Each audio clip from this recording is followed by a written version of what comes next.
Welcome back students, मैं आपका teacher विपुल वर्मा और हम अपनी क्लास को आज आगे बढ़ाएंगे। हमारा चैप्टर है आवर एनवायरनमेंट और इसमें हम लोगों ने बहुत सारे टॉपिक्स को कवर कर लिया है। हम लोगों ने एनवायरनमेंट को समझ लिया है, हम लोगों ने एनवायरनमेंट के इकोसिस्टम को समझा है, इकोसिस्टम के वेरियस कंपोनेंट्स को पढ़ा है। हम लोगों ने यहाँ पर टेरेस्ट्रियल एक्वेटिक इकोसिस्टम्स को देखा है। इकोसिस्टम के बायोटिक कंपोनेंट्स में हम लोगों ने प्रोड्यूसर, कंज्यूमर, डिकम्पोजर को देखा है। हम लोगों ने ट्रॉपिक लेवल समझा है, फूड चेन समझा है, फूड चेन में एनर्जी फ्लो को समझा है, हम लोगों ने बायोलॉजिकल मैग्निफिकेशन समझा है। तो ये जो हमारा टॉपिक्स अभी तक कवर हुआ है, इसके बाद हम 15.2 में आ चुके हैं और यहां पर जो हमारा एक्टिविटी, ये जो हमको पढ़ना है, यहां पर हमको यह पढ़ना है कि ह्यूमन का एक्टिविटी कैसे इन्वायरमेंट पे असर डालता है। ह्यूमंस इन्वायरमेंट का एक इंटीग्रल पार्ट है। मैंने यहां पर कुछ चीजों को बोर्ड पर लिखने की कोशिश की है, देख सकते हैं आप। Humans are integral part of the environment. ये जो भी बातें मैंने यहां पर बोर्ड पर लिखी है, ये सारे की लाइंस हैं, सारे की वर्ड्स हैं जो एनसीईआरटी बुक से मैंने आपके लिए छांट कर निकाले हैं, सॉर्ट आउट कर निकाले हैं, जो कि आपको आपके आंसर को बनाने में, तैयार करने में मदद करेंगे। तो पहला लाइन मैंने लिखा है ह्यूमन का प्लेस एनवायरनमेंट में, उनका क्या रोल है, वो integral part of the environment play करते हैं। और एनवायरनमेंट जो है उसमें तरह तरह के चेंजेस होते रहते हैं। Environment is beyond the control of the organism. किसी भी प्रकार का अगर चेंज एनवायरनमेंट में होता है तो उसका इफेक्ट हम पर पड़ता है। ह्यूमन बींग्स, ऑर्गेनिज्म, हम लोग ह्यूमन बींग्स पे अगर किसी प्रकार का एक्टिविटी करते हैं तो उस एक्टिविटी का चेंज एनवायरनमेंट पर पड़ता है। एनवायरनमेंट के होने वाले चेंज को हम कंट्रोल नहीं कर सकते हैं, लेकिन हमारा जो एक्टिविटी है, उस एक्टिविटी से एनवायरनमेंट पे जो असर पड़ता है, उससे अगर कोई प्रॉब्लम क्रिएट होता है तो वो प्रॉब्लम हमारे लिए कंसर्न है, हम उसको समझेंगे और प्रॉब्लम है तो उसका सॉल्यूशन ढूंढेंगे।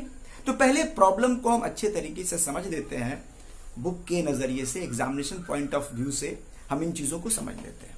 यानी कि हम लोगों को यहां क्या पढ़ना है कि हमारे एक्टिविटी से, इकोसिस्टम के जो हम एक टर्शियरी कंज्यूमर हैं, हम लोग जो एक मेंबर हैं, हमारे एक्टिविटी से एनवायरनमेंट पर असर पड़ता है। Our activities can change environment, our activities can change environment and changes in the environment can change us. Adaptation, we adapt according to the changes happening in the environment. We cannot change the environment. According to the environment, we change ourselves. Now, what we can change? Our activities can bring some changes in the environment, and that can pose us as a threat, as a problem, as a situation where we have to deal it. Otherwise, humans, the population of humanity has to suffer, has to pay price. तो क्या problems हैं इस पूरे किताब में, इस पूरे topic में? यहां हमको जो स्टडी करना है, हमें यहां पर दो इन्वायरमेंटल इश्यूज के बारे में पढ़ना है। हमारे एक्टिविटी के द्वारा दो मेजर इन्वायरमेंटल प्रॉब्लम्स जो होते हैं उसको पढ़ना है। ये दो प्रॉब्लम्स क्या है? पहला है ओजोन लेयर डिप्लेशन। क्या है? Ozone layer depletion. दूसरा है वेस्ट डिस्पोजल। ये वेस्ट डिस्पोजल को भी मैं इस वीडियो में कवर नहीं करूंगा। In the upcoming videos I will cover waste disposal problem. यहां पर हम लोग ओजोन लेयर डिप्लेशन की बात करेंगे। तो ओजोन लेयर डिप्लेशन क्या है, इसको आगे बताने से पहले मैं फिर आपको बता दूं, ह्यूमन एनवायरनमेंट का एक इंटीग्रल पार्ट है। एनवायरनमेंट के चेंजेस, एनवायरनमेंट में होने वाले चेंजेस से ह्यूमन बीइंग में चेंज होता है और ह्यूमन बीइंग्स के द्वारा किए गए एक्टिविटीज से, ह्यूमन बीइंग्स जो एक्टिविटी करते हैं, जिन चीजों का इस्तेमाल करते हैं या जो भी उनका लाइफस्टाइल है, उससे एनवायरनमेंट में कुछ चेंज आ जाता है। उन चेंज को हम यहां पर प्रॉब्लम के रूप में लेंगे और दो एनवायरमेंटल प्रॉब्लम्स के बारे में पढ़ेंगे, ओजोन लेयर डिप्लेशन और वेस्ट डिस्पोजल। इस वीडियो में वेस्ट डिस्पोजल नहीं पढ़ेंगे, ओजोन लेयर डिप्लेशन पढ़ेंगे। सबसे पहले मैं बात करूंगा ओजोन की। ओजोन मैंने यहां पर लिखा है, देख सकते हैं, गैस है। ओजोन क्या है? ओजोन एक गैस है। गैस है, इसका मॉलिक्यूलर स्ट्रक्चर है O3 है। ओजोन एक कंपाउंड नहीं है, एज ए कंपाउंड हम लोग नहीं लेंगे इसको, मैं बात करता हूं। ओजोन एक गैस है, इसका मॉलिक्यूलर स्ट्रक्चर क्या है? O3। यह एक डेडली पॉइजन है, ऐसा गैस है जो हमारे लिए बिल्कुल पॉइजन है, डेडली पॉइजन है हमारे लिए। अगर हम उसके आ गए एरिया में तो डेडली पॉइजन है। ओजोन से मिलता जुलता एक और गैस है ऑक्सीजन, सब जानते हैं ऑक्सीजन के बारे में। ऑक्सीजन का नाम जानने के लिए आप, ऐसा नहीं कि आपके लिए नया है ऑक्सीजन गैस, यह भी गैस है। अगर इसके मॉलिक्यूलर स्ट्रक्चर की बात करें तो इसको हम रिप्रेजेंट करते हैं O2 से, और यह डेडली पॉइजन नहीं, ये तो जस्ट अपोजिट लाइफ सपोर्टिंग है। लाइफ सपोर्टिंग है, किस तरह के लाइफ को सपोर्ट करता है? जितने भी एरोबिक फॉर्म्स ऑफ लाइफ है, जिनके पास रेस्पिरेशन एरोबिकली होता है, जो ऑक्सीजन रिक्वायर करते हैं, उन ऑर्गेनिज्म के लिए ऑक्सीजन लाइफ सपोर्टिंग गैस है। मैं तो दो गैस की मैं बात कर रहा हूं। टॉपिक है ओजोन लेयर डिप्लेशन, और बात कर रहा हूं दो गैस की। एक गैस है ओजोन, दूसरा गैस है ऑक्सीजन।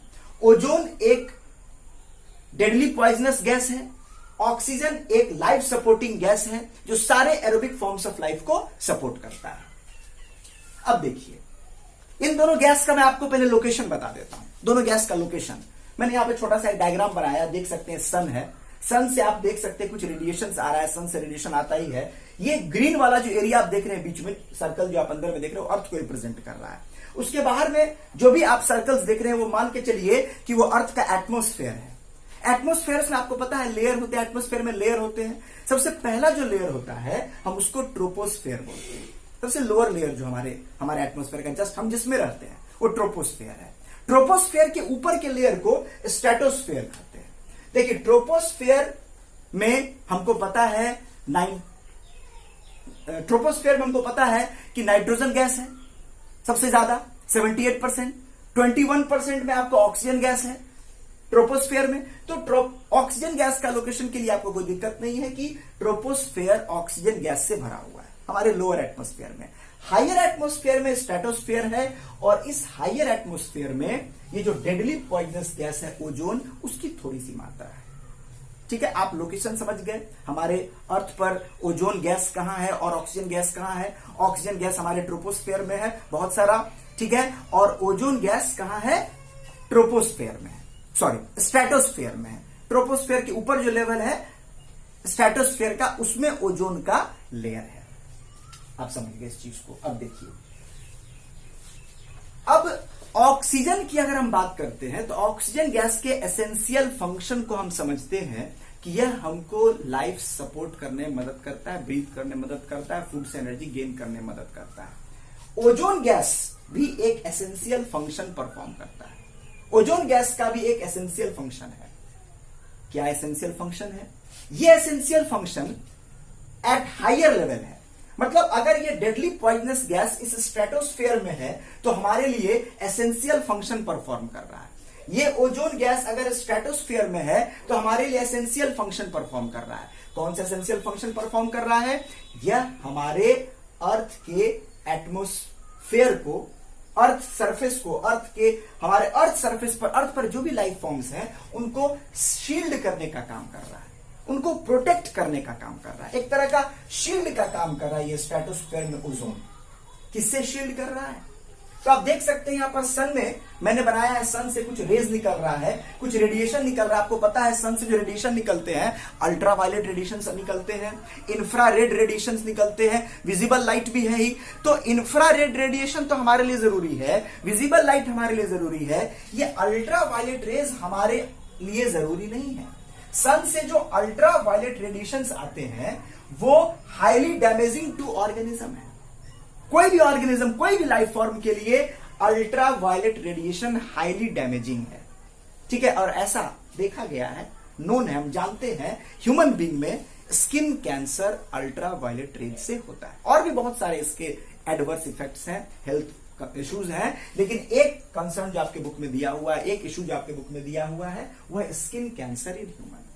तो आपने समझा ओजोन गैस हमारे स्ट्रेटोस्फेयर में है, डेडली पॉइजनस गैस होने के बावजूद भी यह एक एसेंशियल फंक्शन परफॉर्म कर रहा है। यह हमारे स्ट्रेटोस्फेयर में एक शील्ड की तरह काम करता है, जो सन से आने वाले अल्ट्रावायलेट रेज को रोक लेता है, उसको अंदर नहीं आने देता है। और उसको अंदर नहीं आने देता है तो हमारे यहां पर जितने भी ऑर्गेनिज्म हैं उनके लाइफ पर अल्ट्रावायलेट रेज से जो डेंजर हो सकता है वो नहीं होता है। अदरवाइज जो भी हमारे यहां पर ऑर्गेनिज्म है वो उस डेंजर से शिकार होंगे और हेल्थ इश्यूज होगा। मैंने आपको बताया कि स्किन कैंसर इन ह्यूमन हो सकता है और होता ही है। अब देखिए, अब हम यह समझेंगे कि ओजोन गैस कैसे बनता है। अगला हमारा टॉपिक है formation of ozone. Ozone gas कैसे बनता है? ओजोन गैस को एज हम लोग ऑक्सीजन के एलोट्रॉप के तौर पर देखते हैं। जिस तरह से कार्बन का 2 एलोट्रॉप होता है, कार्बन में एक डायमंड होता है, ग्रेफाइट होता है, दोनों के फिजिकल फॉर्म अलग होते हैं, केमिकल प्रॉपर्टीज लगभग दोनों का सेम है। हम उतना अभी एलोट्रॉप पर नहीं जाएंगे, हम पहले इस चीज को समझेंगे कि ओजोन का फॉर्मेशन होने के लिए ऑक्सीजन ही चाहिए। जो हमारे हायर एटमॉस्फेयर में जो ऑक्सीजन होता है, ऑक्सीजन का जो मॉलिक्यूल है, मॉलिक्यूलर ऑक्सीजन जो हमारे हायर एटमॉस्फेयर में है, कहां पर? स्ट्रेटोस्फेयर में जो हायर लेवल में जो ऑक्सीजन का मॉलिक्यूल है, मॉलिक्यूलर ऑक्सीजन जो है वो अल्ट्रावायलेट रेज, सन के जो अल्ट्रावायलेट रेज होते हैं वो काफी हाई एनर्जी रेडिएशंस होते हैं। इन रेडिएशंस में एनर्जी बहुत ज्यादा होती है और ये रेडिएशन जब मॉलिक्यूलर ऑक्सीजन को स्ट्राइक करते हैं तो मॉलिक्यूलर ऑक्सीजन अल्ट्रावायलेट रेज के कारण, molecular oxygen high energy radiation ultraviolet rays molecular oxygen को फ्री ऑक्सीजन में कन्वर्ट कर देता है। हम लोग यहां पर पढ़ते हैं ऑक्सीजन की एटॉमिसिटी है 2O2 के फॉर्म में उसका मॉलिक्यूल एग्जिस्ट करता है, लेकिन यहां पर आप मान करके चलिए कि oxygen molecule free oxygen O+O में स्प्लिट हो जाता है। कुछ ऑक्सीजन, कुछ मॉलिक्यूलर ऑक्सीजन किस में स्प्लिट हो जाता है? O और O में फ्री ऑक्सीजन में स्प्लिट हो जाता है। वो जो फ्री ऑक्सीजन है वो बाकी और जो मॉलिक्यूलर ऑक्सीजन होते हैं उससे फिर कंबाइन कर सकता है, कर जाता है। कंबाइन करने का भी बहुत रीजन है। मैंने यहां पर इलेक्ट्रिकल डिस्चार्ज लिखा है, जो और कॉस्मिक डिस्चार्ज वगैरह सब होते हैं एटमॉस्फेयर में, हमारे यूनिवर्स में। उन एनर्जी रेज के कारण वो ऑक्सीजन O2 के साथ कंबाइन करके, और O2 मतलब मॉलिक्यूलर ऑक्सीजन, O मतलब फ्री ऑक्सीजन, उसके साथ कंबाइन करके वो जो गैस बनाता है वह है ओजोन गैस। वह क्या है? Ozone gas. यानी आप देख सकते हैं किस तरह से ओजोन का formation higher level of the atmosphere में होता है। आप समझ लीजिए, ऑक्सीजन से ही ओजोन बना। ऑक्सीजन एक मॉलिक्यूलर ऑक्सीजन जब अल्ट्रावायलेट रेज से टकरा करके स्प्लिट के कारण, उसके एनर्जी के कारण फ्री ऑक्सीजन में कन्वर्ट हो जाता है कुछ ऑक्सीजन, मॉलिक्यूलर ऑक्सीजन, तो फिर वह फ्री ऑक्सीजन मतलब सिंगल O जब मॉलिक्यूलर O से कंबाइन करेगा तो ओजोन बन जाएगा। इस तरह से ओजोन बन जाता है।